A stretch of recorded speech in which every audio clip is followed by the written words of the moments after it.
السلام عليكم. أفضل 10 أهداف لمحمد مجدي قفشة مع النادي الأهلي.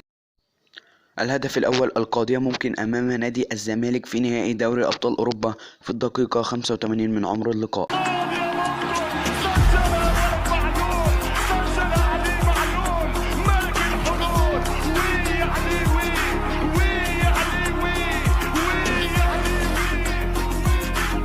الهدف الثاني في نادي كايزر تشيف في عام 2021 في نهائي دوري أبطال أوروبا في الدقيقة 63 من عمر اللقاء. يلا قفشه، لا دقت قفشه، لا دقت قفشه، هي تخلص الكرة، لا دقت يا ولد يا ولد يا ولد، يحوم كالفراشة ويلدك كقفشه ويلدك كالنحلة، لدغها أمامنا اهو في المرمى. هدف ايه؟ هدف مزيكا، مزيكا دي مش كرة، دي مزيكا. الأهلي يسجل أمامنا هنا بعد الخطأ الدفاعي الكبير. طاهر محمد طاهر يلعب ويكمل، وادي الفرحة الكبيرة والسعادة الكبيرة ما بين رجال النادي الأهلي. الهدف الثالث أمام نادي فيتا كلوب في الدقيقة 18 في دوري أبطال أفريقيا من عمر اللقاء. لا لا لا لا لا لا لا لا لا لا لا لا لا، جول جول جول جول جول. هو قفشه قفشه كما يجب ان تكون. اسجل تاني جول. احد افضل لاعبي النادي الاهلي في حسم المواقف. اذا قلنا ابو تريكة في 2006 في الصفاقسي، واذا قلنا خالد بيبو اعاد دوري ابطال افريقيا والسوبر والهاتريك في دوري المجموعات. الهدف الأول الأهلي، أن تكون أهلاوي هي نعمة.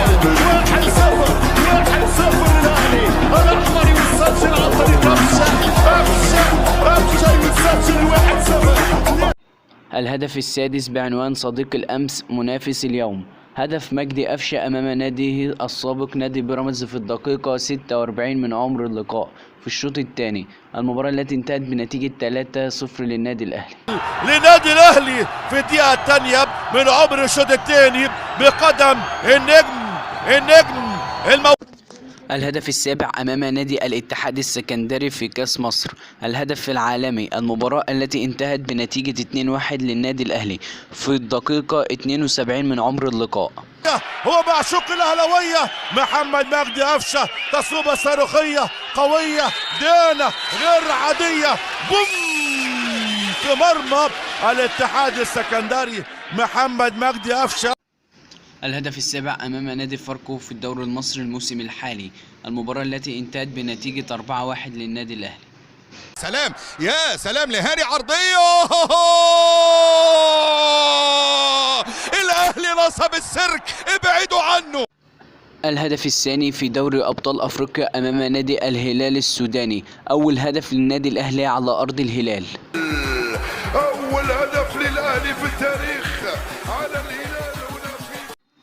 الهدف التاسع أمام نادي وادي دجلة في الدوري المصري. مع النادي الاهلي، هدف امام اسوان، هدف امام الاتحاد السكندري، كان مثار جدل كبير ولكن هدف بقى.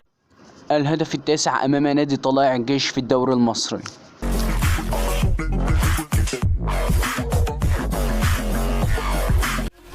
الهدف العاشر لمحمد مجدي قفشة بتعليق الشوبير. جميلة الهدف الرابع، يسجل الأهلي الهدف الرابع عن ثاني أهدافه الشخصية اللاعب مجدي قفشة.